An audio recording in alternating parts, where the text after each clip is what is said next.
Hello everyone, welcome to MyJA Physics. Today I came across this question. I felt it's very good, so that I can share in the YouTube. Okay, so this is a question related to rolling without slipping. Very usual question is what is the speed of a point on the circumference? But they have given 1,000 points on the circumference and equally spaced. Okay, and the entire ring. Now we need to find out the sum of all the velocities. Okay, sum of all the velocities, which is obviously magnitude of sum. Okay, so magnitude of sum of all the velocities we need to identify for entire 1,000 points. Okay, so I thought like little interesting, so that's why I'm sharing in this YouTube. Okay, so before that we'll see the concept related to this question. So the concept is, suppose that if any spherical body, okay, maybe a ring or disc or something, if it is rolling without slipping, okay, so it is having the velocity v and angular velocity omega, and it is on fixed, it is performing the rolling without slipping on the fixed surface. Okay, so same as question also a fixed surface and a horizontal ground as given, and translation velocity value also given in the question. Okay, so before going into the solution, please try once and come back for the solution. Okay, so that you will understand better. So if I take like this, then center mass is moving with velocity v and rotating with angular velocity omega. If I take any random point, see, pure rolling or rolling is combined motion. Okay, so it's a name itself is combined motion, stands for what? Translatory motion plus rotatory. So that means object will perform the translatory motion as well as rotational motion. So as the object center mass is having the velocity, every point will have the same velocity. So direction will be same, even magnitude also will be same. Whereas as the body is rotating with angular velocity omega, there will be tangential velocity, which we write down r omega, where r is the radius of the spherical body. So this is applicable for rim as well as ring. Okay, I mean rim of disc as well as ring also. So I am talking about the points which are on the rim. Okay, so if I take one more point here randomly, then it will have again v velocity because of translational and r omega along the tangent. If I take the any other point, then again v velocity will be there, linear velocity, and tangential velocity r omega will be there. So here angle between the v and r omega is less than 90. Here it is more than 90, here also more than 90.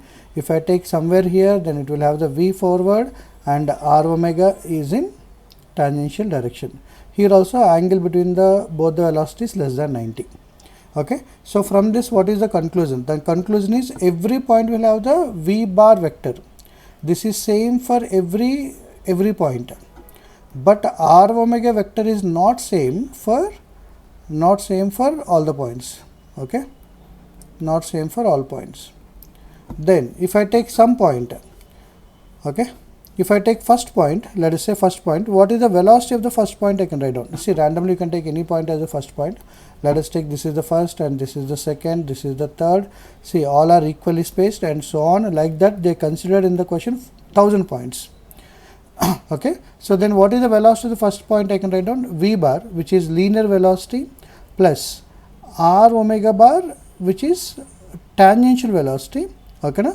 So this is for the first particle, and similarly second particle velocity we can write down v2 bar as v bar plus r omega bar for the second particle, and third particle v3 bar we can write down v bar. See, if you observe, every point will have the v bar common, but r omega vector keep on changes, like that for 1,000 vectors. Like if I want to write down the 1,000 point velocity, then it will be v bar plus r omega bar for 1,000 point or 1,000 particle. Okay, now they are asking the magnitude of sum of all these velocities. So what we can write down? Magnitude of velocity v1 bar plus v2 bar and v3 bar and so on up to 1,000 points can be written as what? I can write down 1,000 v bar, because if I am adding all the things, then see, r omega for the first particle, r omega vector for the second particle, these two are not same. Okay, so here even I wrote r omega bar. See, one particle is having the one direction, other particle will have the other direction. So this particle will have the different direction. Like that, every particle will have the different. So different particles are having the different direction. Like this, up to 1000 points they are having. So r omega vector, all are having the equal magnitude. This is 1000. All are having the 1000 points are having the same magnitude but different directions. Then here is the some interesting thing is there. What is the interesting thing is, suppose if I take one ring, okay, if I take the one vector, okay, na? So randomly I am taking the one vector, then there exists an opposite vector which is having the same r omega but in opposite direction. Okay, so if I take diametrically opposite point, if one is having the r omega in this direction, other one will have the r omega in, which is exactly opposite direction. Then what happens to these two vectors? If I am adding these two vectors, they will cancel out automatically.